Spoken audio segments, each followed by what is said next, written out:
Crystal Gonzalez, thank you so much for joining us on Highest Aspirations. Thank you for having me, Steve. Appreciate it. It is a pleasure to have you. I've heard about your work through a variety of resources, and it's been kind of a long time coming, I feel like, since we've been in touch. So looking forward to this conversation, which will likely be a precursor to another one that we'll have with another member of your organization. So I want to start by asking kind of a general question, and maybe a little too general, but we'll get started this way. What does it mean to look differently at instructional materials for multilingual learners? It's something we hear about pretty frequently, I think. But what are the first questions that we need to ask to ensure that all students, including multilingual learners, of course, have access to equitable learning opportunities? I feel like that's a nice way to kind of ground this conversation. Oh, yes, absolutely. And that is a great question, which we should always be starting with, right?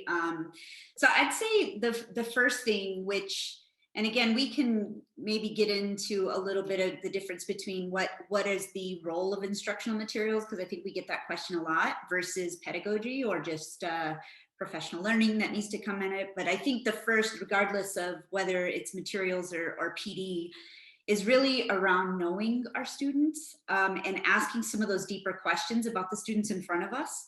And, I think everything from, and the reason we start with that is because we've heard from a number of educators say, sometimes they're not aware of how many English learners they may have in their classroom. I've heard that many times. Yep. Yes, or even their English language proficiency levels. So, as we talk about in our community all the time, you could be completely proficient in English, but maybe still be categorized as an English learner, and on the higher end of it, the support that, and so really what does that really mean as we talk about instructional materials? I think that's the first question for anybody to explore is, who are the students in front of me and what does it look like?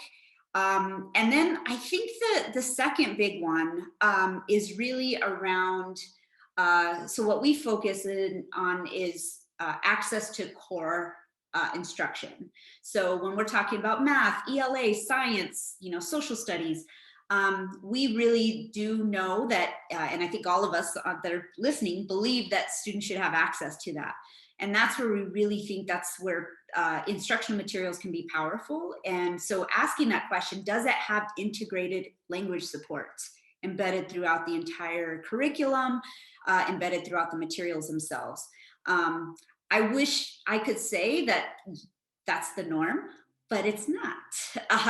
And I think as we look at our student demographics, and in some places more so, such as in California than others, that's a critical question for not only for our teachers who access these materials mostly on a daily basis, but also for our students who are looking at that. So I think those are the two big questions I would always start with. Yeah, that's great. I'm glad you brought both of them up. I mean, I think it's not surprising that you mentioned those two, but it is very, I guess, satisfying and nice that you started off with knowing who your students are. And you mentioned something that, I think people can relate to, unfortunately, is that there are many teachers who don't even know that they necessarily have English learners in their classes. So it becomes, well, where's the data that you can get to kind of find that out, and then find out more specifically what level there are, because of course it's not a homogeneous group. And then like going further with the relationship building piece, I was just chatting with somebody today, and I feel like I'm having this conversation all the time now. One sort of hopefully silver lining of the pandemic has become the idea of relationship building as being so crucially important for all students, and specifically for multilingual learners, given that teachers were trying to conduct, their day-to-day interactions over Zoom. And hopefully that kind of continues that idea of relationship building. And then access to core instruction, the second piece, but you can't do that without having those solid relationships and knowing who those students are. So that's great. And I mentioned relationship building is crucial, obviously, for all students. And we hear all the time, and we believe that good instructions for multilingual learners is good instruction for all students. We hear it all the time. But sometimes I feel like we can get lost in this echo chamber. And I'm very privileged to have this role where I can chat with lots of folks about different things. And forget that not everyone looks at it that way, right? There are teachers who are well-meaning, they're new, they don't really know necessarily how to go about it. So talk with us about how that philosophy of good instruction for multilingual learners is good for all students plays out in the creation and the implementation of high quality instructional materials, and how we can get, I guess, most importantly, everybody on board with that. Yes. Yes, absolutely. That's like a mantra we say all the time. What's good for ELs is good for all kids, but what's good for all kids is not necessarily what's best for ELs. And I love that you bring that up, and I've heard you say that before, and I was hoping you'd say it. So go ahead, that's good. Yes. Yeah, and I think that's a big piece of really, one, this topic, and two, why we are really advocating for just materials to do a lot more for our educators and for our teachers. I think that, one of the things that we, really try to combat around mindsets and what this looks like is this whole sink or swim mentality that goes with the latter part of that saying, right? What's good for all kids. If we just have great teaching and we're doing everything by the book and it's amazing, all of these kids should learn. And that's not necessarily, I think the best approach to this, especially if we go back to that first question you were asking about knowing our students, right? Mm-hmm. And so we talk about this all the time, I think, in our community about how much more intentional we need to be when our students are not only learning English, but they're learning grade level rigorous content. And that's the expectation, I think, comes with the mindset we need to have for this, right? Is that all students deserve that access. And so when we talk about good instruction for multilingual learners, what we're really talking about is giving them access to the language that they need at their level to really understand the content. And we like to really, in our part of our work at the English Learner Success Forum is really focused on access to understanding grade level rigorous content. There's lots of efforts out there around, reclassification and English language proficiency and getting those rates much higher. What we really want to hone in and emphasize as much as we can through materials is how important it is for ELs to have access to the same learning that their peers are having. And that does take intentional and explicit language support. So we, as we look across curriculum, for example, instruction materials, how intentional and consistent and coherent is that language support, right? I think when I was teaching many years ago, part of it was to overemphasize vocabulary and do that at the very beginning and just go through. And I will confess, I even think I had my students writing down definitions. We were going through the words in isolation. And these, my entire class were students categorized as English learners. And I just think back of how much of a disservice as a new teacher I was actually doing. And I do think that's really where, high quality instructional materials can play on board here, is providing some of those best practices, but also coherently across an entire unit. Imagine, as an educator, you're going through your curriculum, you're going through a unit and going through lessons, and there's key vocabulary, there's key language, there's key phrases, there's exploratory language and meaning making that our English learners are getting access to maybe every lesson, maybe every other lesson, but there's actual language routines that would really enable our students to have access to that learning and giving and equipping them and empowering them with the language that they need.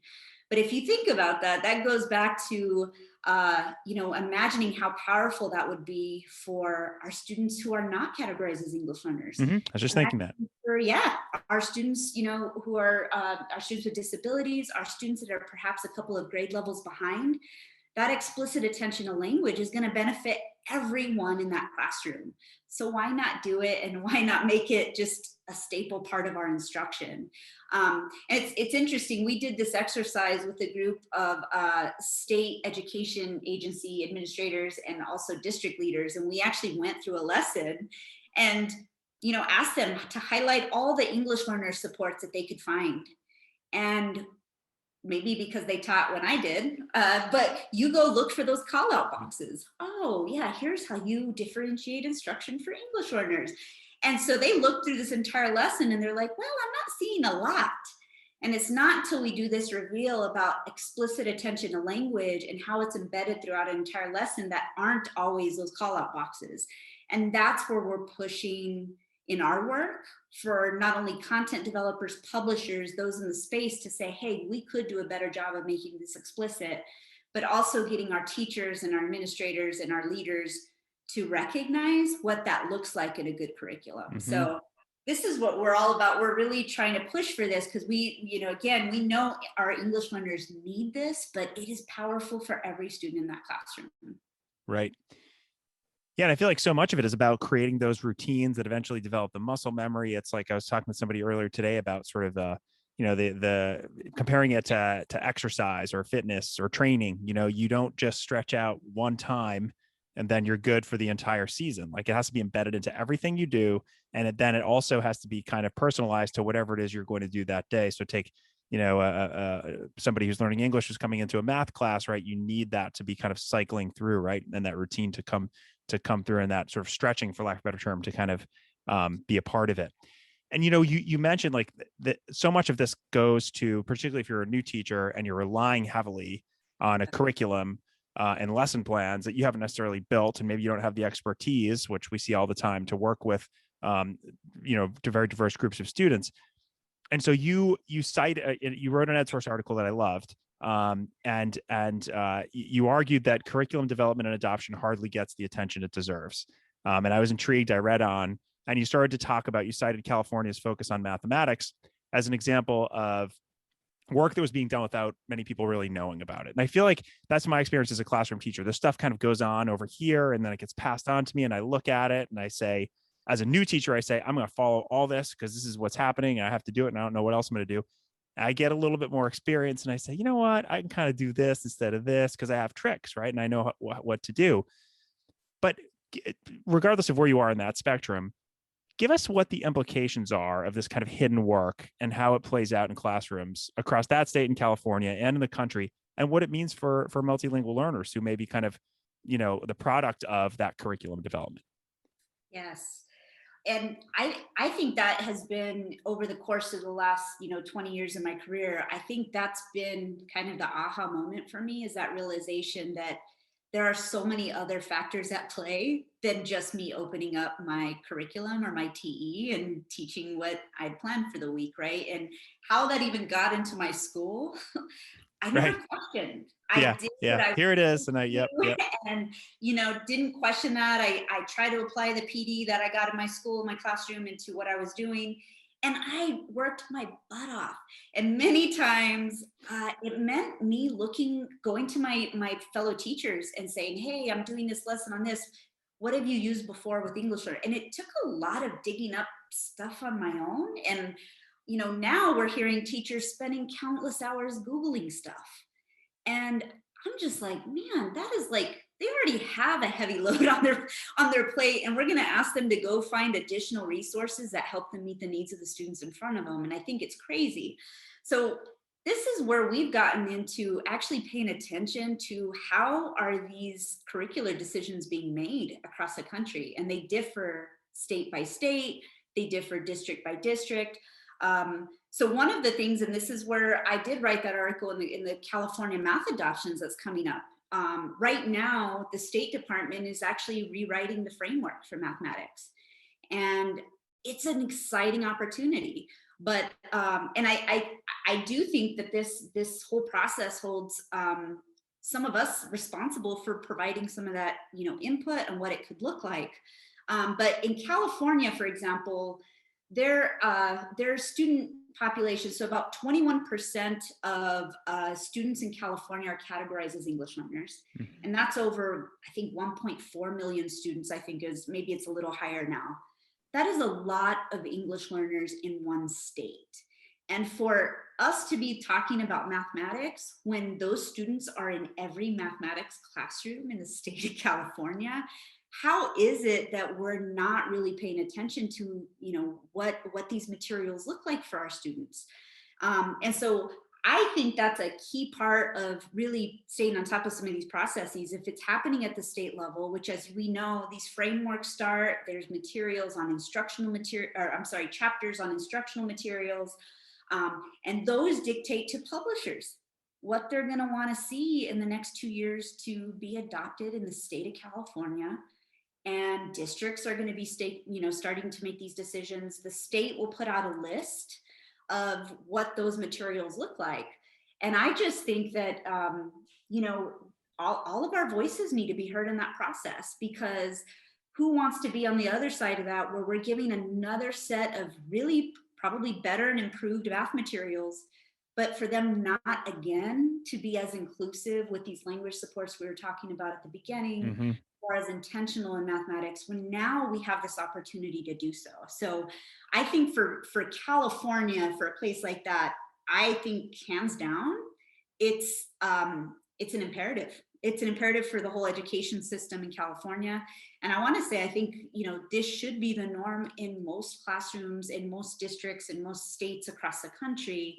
And as we're thinking about this, going back to our first point of it being beneficial for every kid in the classroom, because I think, as we think about materials in our, and I'm going to say our space in the English learner world, right? When we're talking about our multilingual learner directors, our EL coordinators, our ESL, our ESO coordinators, we're typically provided the opportunity to have our own adoption process. And it's for designated EL time, which is required by federal law.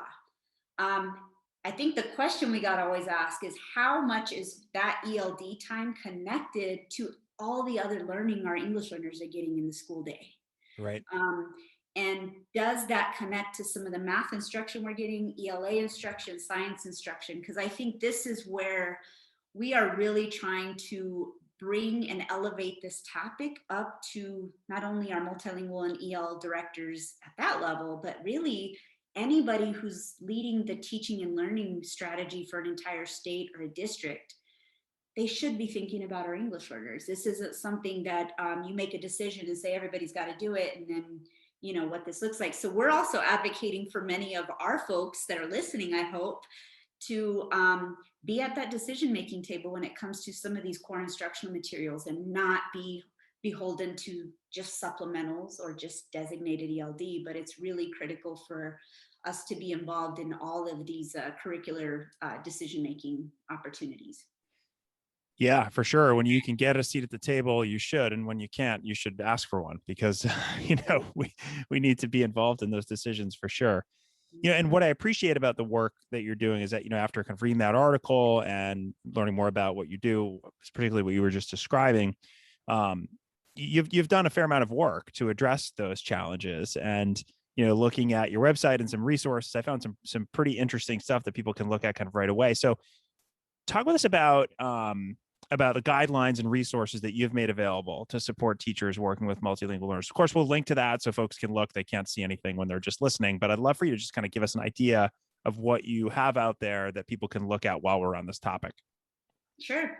Well, the first one I'd love to highlight, because it's actually one of our most downloaded. And again, I should mention we're a nonprofit, and all of our resources are free.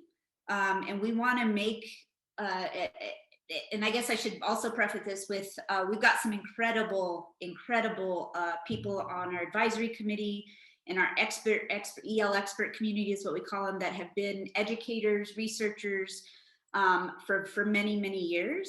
And this is what we hope to leverage, is the expertise from this community to actually lead this charge. Mm-hmm. Because one, we've been at it, and two, we know that we have a pretty strong research base in our community. So what does that really take? So all that to say is, everything on there, you'll recognize some names, I bet, because they're awesome people.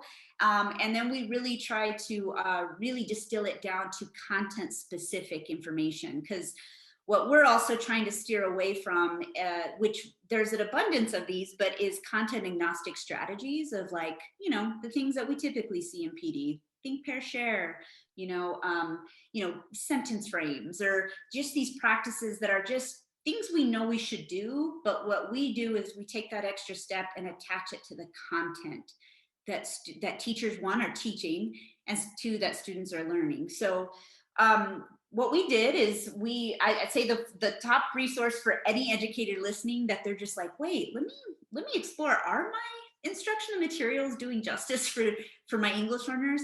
We have a tool, it's called Taking the Pulse. And it's going back to, I think, our first question about knowing your students, but it Yeah, I was digs, just gonna say, yeah. what do you need to know, and how is it going in your school or in your district right now? And what we've had a lot of people do is download that resource, use it during PLCs, and actually use that information to, one, inform other teachers or administrators of saying like, hey, I think we could probably get better materials in the hands of our teachers for the next adoption cycle. So I'd say that's a key resource in that. And then And a great, secondly, sorry to what interrupt, but that's a great place, like such a great start, like a great place to start. And I think there are so many, and again, I don't mean to interrupt you, but there are so many, there's such paralysis out there in terms of where do we start? Like, I feel you take that first step and then the momentum starts and then you can take the next one. I think so many people don't know where to go. And so I'm glad that you mentioned that one because that's just a great start. But anyway, sorry to interrupt. Go ahead. Yes, no. And yeah, and then let's say the other piece, we've got a tab that's for educators specifically, but there you'll find a number of resources, everything from, ELA best practices, must-haves, and pitfalls. So what do my ELA materials and what does that all need to have? And what do I need to be cautious about, seeing? And then we've got some amazing do's and don'ts of EL instruction. Again, for math and ELA is where we have it. We have a lot of featured.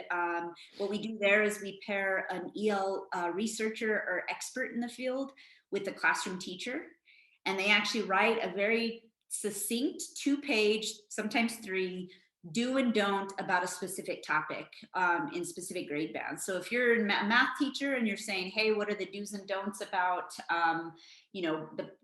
one of them is amplifying and facilitating student curiosity and language. If you want to see what that looks like for mathematics, I would say the do's and don'ts are some good, good resources to go in there.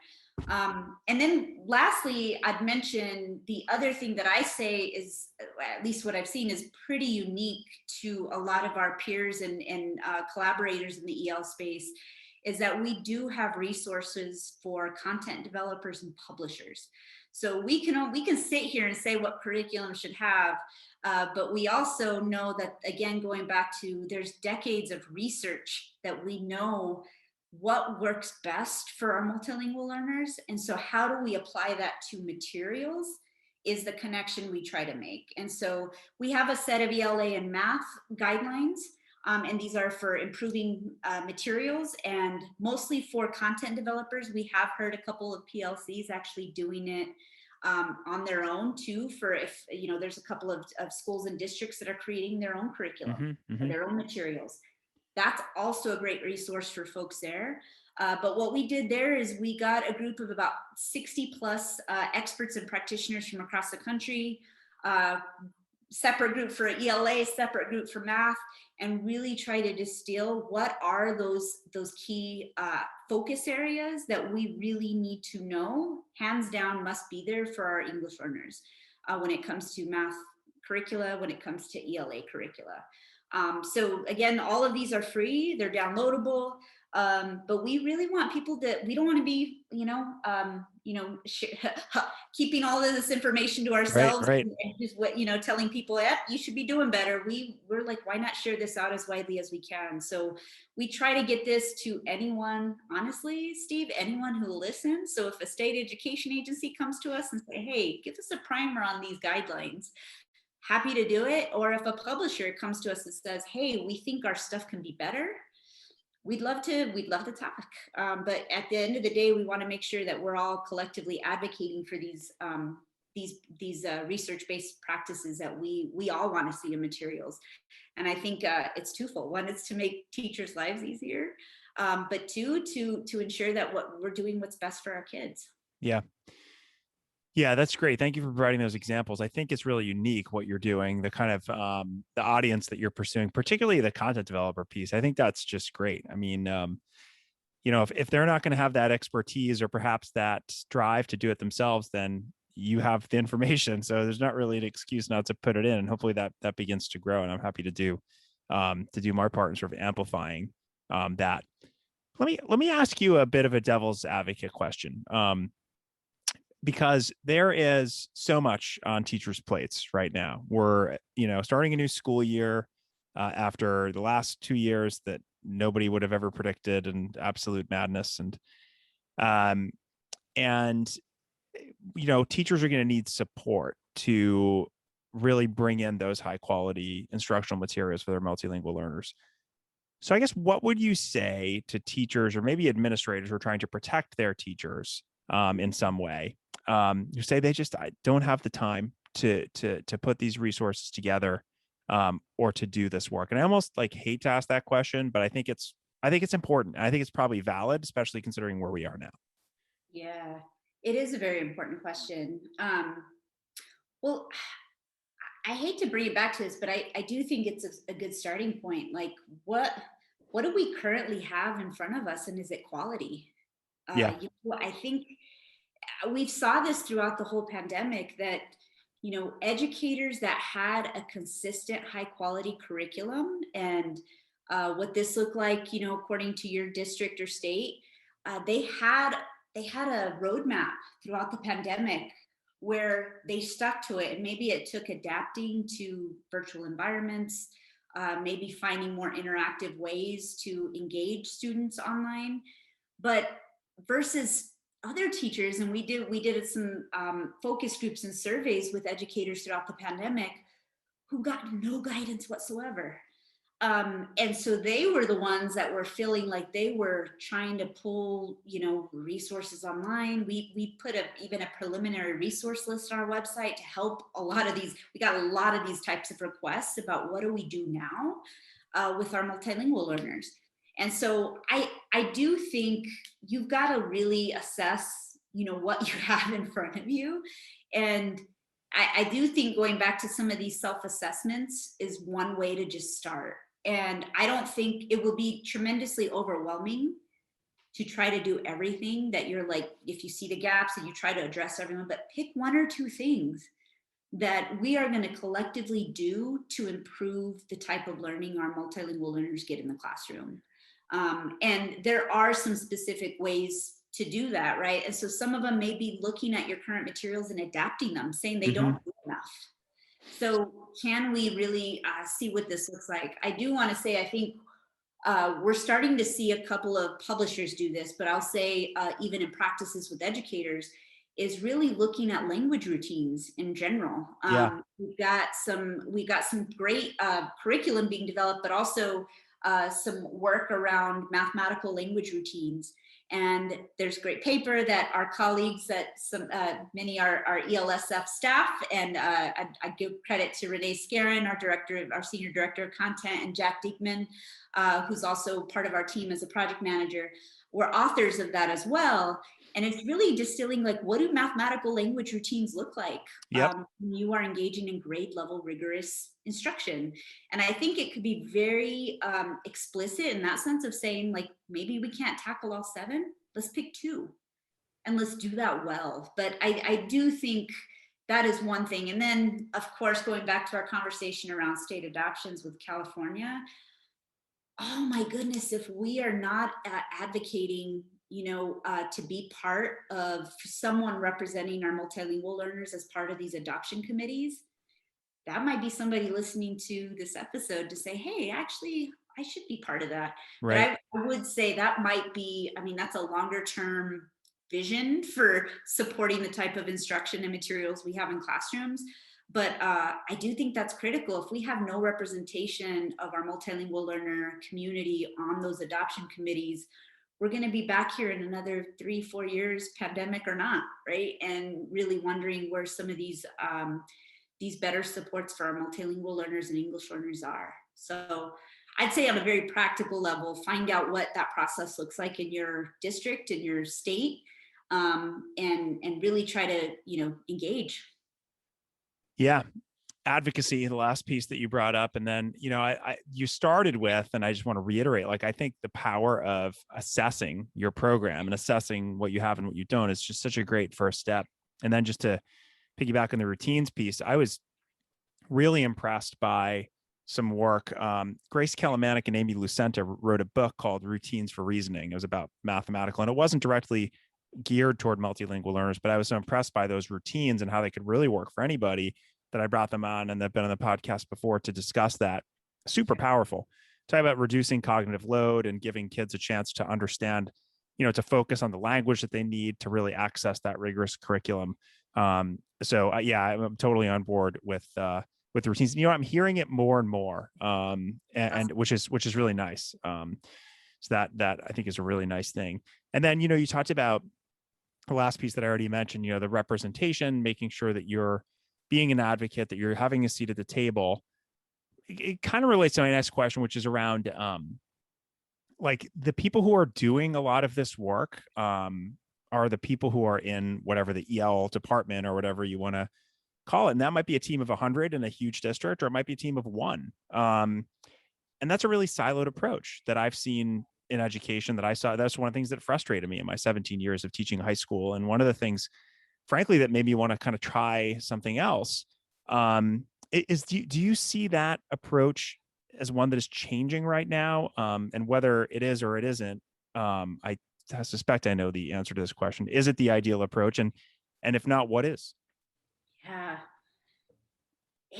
I think to what you're alluding to, it does differ everywhere you go, right? I think we do work all over the country, and it depends on what kind of leadership, honestly, that is really embedded in that. But I do think it really is a collaborative effort that has to be there. These silos, I think, going back to you having a tiny budget for ELD supplemental materials and calling it a day and saying we're doing what's best for ELs.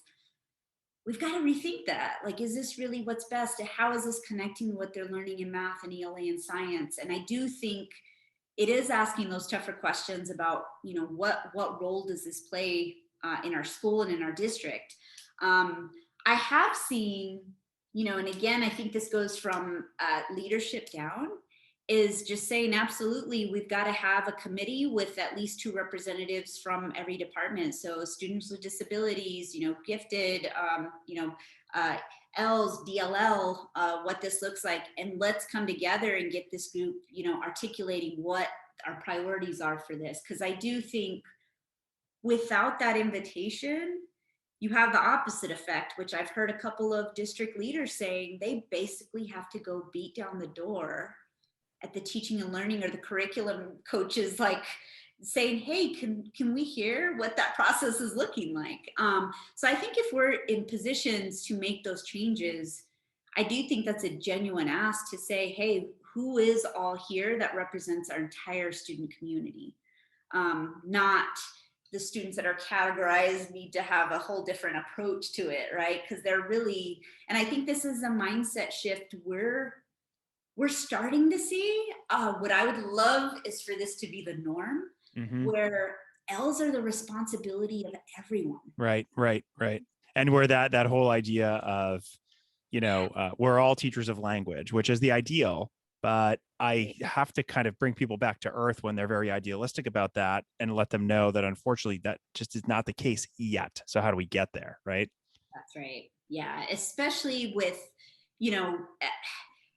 I think what the tendency of these conversations around our multilingual learners and L's come to is like, oftentimes it's tied to reclassification rates. It's often tied to compliance.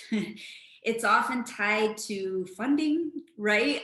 Of all of this. And I do think it's a harder, because of our systems and powers that be, we tend to focus on that because of these powers that be, and really digging into what is best for the learning happening, for students actually to see themselves in what we're teaching and what they're learning.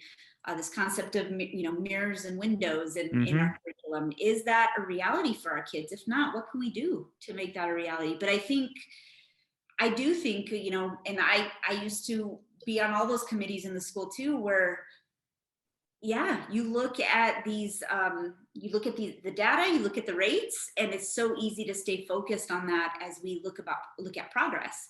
And I do think, going back to your question about the siloed approach and what this looks like, I think that's one other way we can really try to do things differently.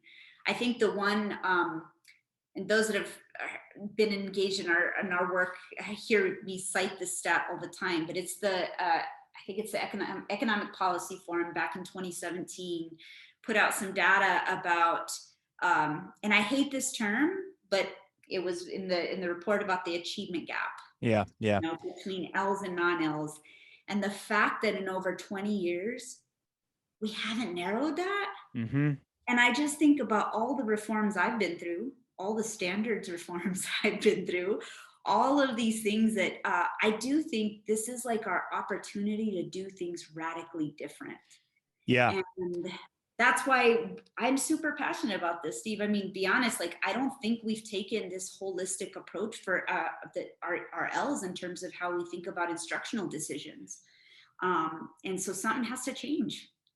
I agree. And I keep coming back to, you and I were talking before we clicked record here about monitoring and reclassification, and I'm not going to go down that whole road now because you brought it up, but I mean, it is a really good point. I mean, I think when people hear those terms, they think of compliance and they think of making, looking at the data and making sure that students get to a certain place. But what a great opportunity when you think about monitoring, where the whole goal is to get input from other teachers to find out how the students are doing and to really get some like really solid, both quantitative and qualitative data on who the students are and what they're. So how do we use that? And I've heard some great things, particularly during the pandemic, about how EL teachers or specialists were getting information about their students through content teachers, through monitoring forms that were streamlined and that were tailored to do more, to go beyond compliance.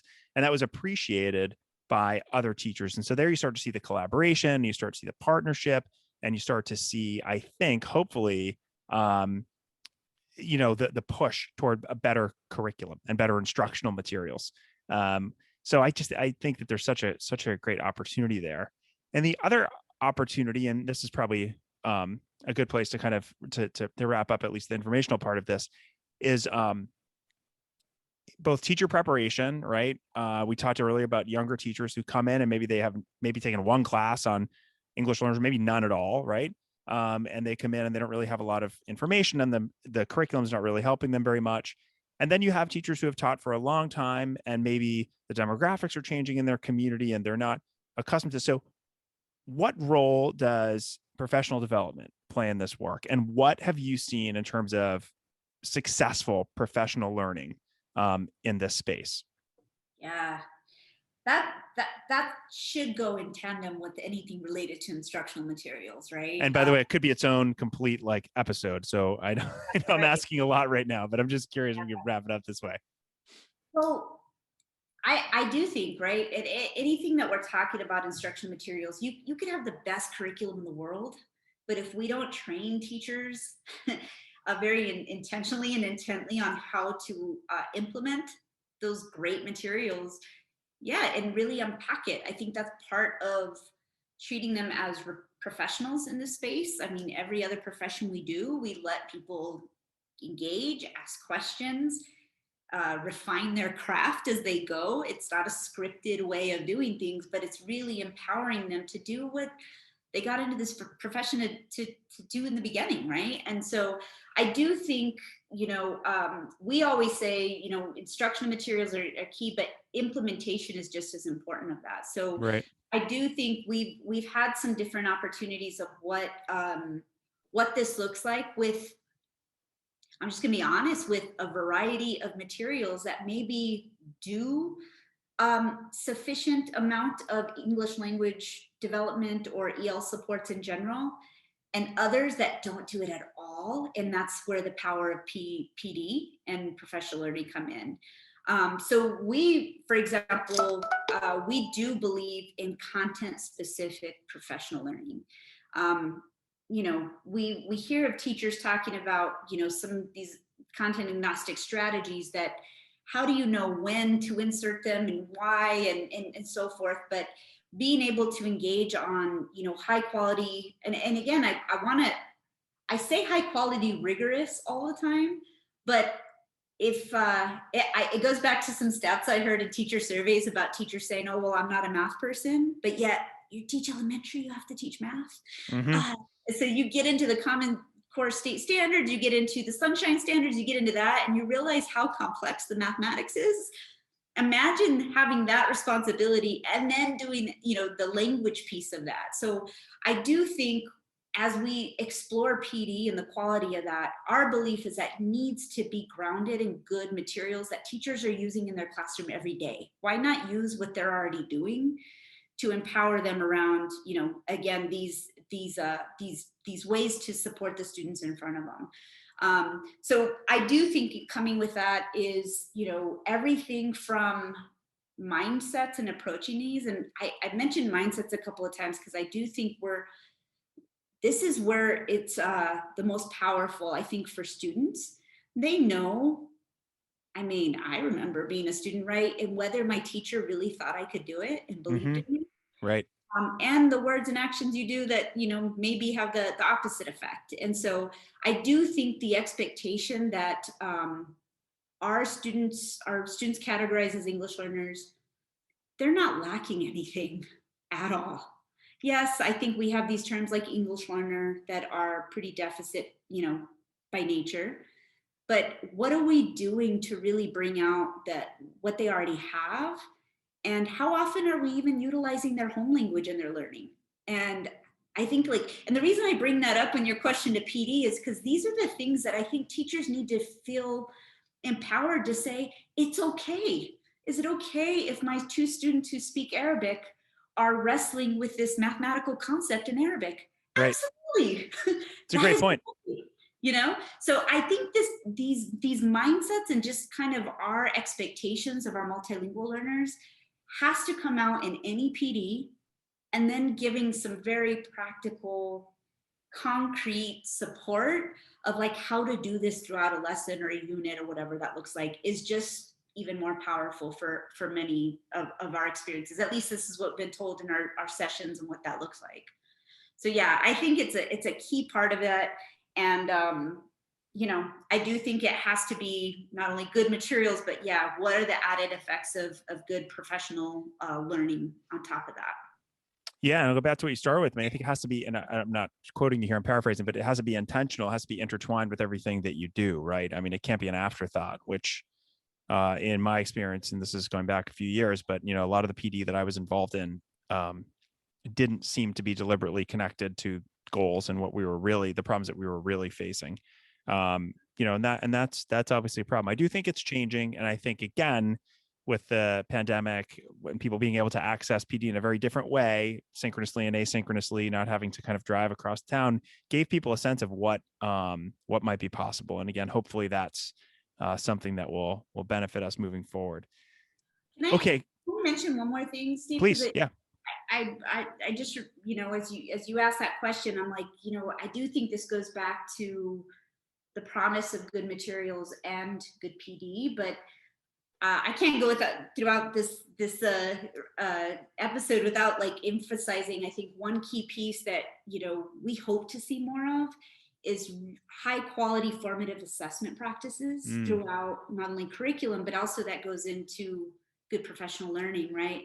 And I think it's because our students who are navigating both content and another language, sometimes if we're not trained and we're not assessing the right things, they may get all the answers wrong. But how do you decipher whether it's a language barrier or challenge, or if it's a content misunderstanding, right? And I think for teachers who are not teachers of ELLs, they don't really think about that as often. And for our students who we are really, some of us that have been trained in it, right? I think if you've gone through training, teacher programs, you're trained in dual language practices and bilingual practices, you probably have a good sense of this. But for those novice teachers, you give a end of chapter, end of unit assessment, and one of your English learners doesn't score very well. Do you take that score as it is, or are there embedded formative assessment practices within that unit that gives you as an educator a good sense of whether this is something we should tend more into language, you know, or if this is a content thing where we can unpack that at a later time. But I want to mention that because I do think that could be the power of good quality materials. They could have these embedded practices that just remind us as educators to point back to that. Yeah. Um, and then on the PD side of it, you know, we're starting to see some examples of, you know, looking at student work and analyzing student work to really Mm-hmm. get a good sense of that. That's the only way you're going to get to know where to focus your efforts, and that's a skill set. And I do think PD, in tandem with the materials, that could be a really powerful move for a lot of us, you know, a lot of educators in this space, because I think that's the additional challenge that we see with our students, right? Is which is it, and are we giving them the right attention that they need at that moment in time? Yeah, and how do you measure whether, instructional materials are high quality or if they're implemented well, if you're not assessing, their in all ways with content and with language and in a variety of other ways. So I'm glad that you mentioned that. I think that's really important. I did not have that on my questions, but I'm glad that it was brought up. All right, I want to ask you, I have two more questions before we wrap up, but one is a question that I ask everyone, and anybody who listens will know what that question is, and that is, if there's a book or a film or any other resource at all that's had sort of important influence you either personally or professionally. Doesn't have to be, anything super heavy. It can be whatever you want, that you might want to recommend to listeners. Yeah. So I would say I have two, if that's okay. That's everybody. I say one, but everybody always has I two, so that's know. fine. I know. It's hard. So, I mean, my gut was to go for a personal one, but I actually think this was a game changer for me. I'd say in the last 10 years or so. Maybe it's when the onset of new standards and what does all this mean for our multilingual learners and so forth. But the first one is a white paper, actually. It's a resource, so it's not actually a book, but one of our dear advisors, she's been tremendous in a lot of our work here at EL Success Forum, is Dr. Lily Wong Fillmore. But she put out a white paper around text complexity and what it means for English learners. So I think if you Google her name, put text complexity in L's, I'm 99% sure it'll pop up right away. And there's a really beautiful video. It's a couple of years old. It may even be 9 or 10 years old. But it was around kindergartners who are categorized as English learners. And they are digging into metamorphosis and butterflies. And you see these kids in this video and you're thinking, what? How are these kids speaking like this? And I think it's a very practical example of what kids are capable of. Mm-hmm. And give them the right direction and support to actually learn. And the curiosity, it's just beautiful. But it ties in really well with that white paper that Dr. Fillmore wrote with that video. I will say, like, that changed. I realized what I was not doing in my classroom for so many years. And I was like, oh my gosh, this is beautiful, right? So I think that's one thing. And then the other one is a resource, and it's another person I look up to, Dr. Aida Walke. And I think she's done a really great job around scaffolding instruction for English learners is the name of that resource, but really gets into the content itself. What does it actually look like when we talk about scaffolds? Because I think that's another term we hear thrown left and right. Like, Sure do. Yep. And like, what does it actually look like? Yeah. And now everybody's too embarrassed to ask because it's heard so much. Like, what does that mean? It's true. So I would say, like, you said, what were game changers that had important influence on me professionally? I would say those two women who are absolutely amazing. I used to read them back in the day, and to be able to work with them nowadays, I'm super excited to just share that. But that was a game changer in terms of my whole approach to content and language. Great. Two game changers on two really important issues. And I will Google them and try to find them. So we have a link to folks. They can just link right to them. If not, how to find them, but I will do my best to find them for people. Last question, as I mentioned, there's tons of great stuff that you and your team are putting out there. So I'd love for you to tell us how people can learn more about the work you're doing or get in touch or anything that you'd like to provide. Absolutely. I think the first one is our website. It's www.elsuccessforum.org. FORUM.org. And there, I think you'll get linked to a lot of other things that are happening. Also, feel free to follow us on Twitter or myself. I wish I was much more engaged than I am, but I'll put out some stuff and highlight some of the stuff that we're working on. But that, and then obviously there's a way to contact us in our email. But I'd love to hear, yeah, if people want to dig in more with this. I know I can nerd out with anybody on this topic. So feel free to contact me directly as well.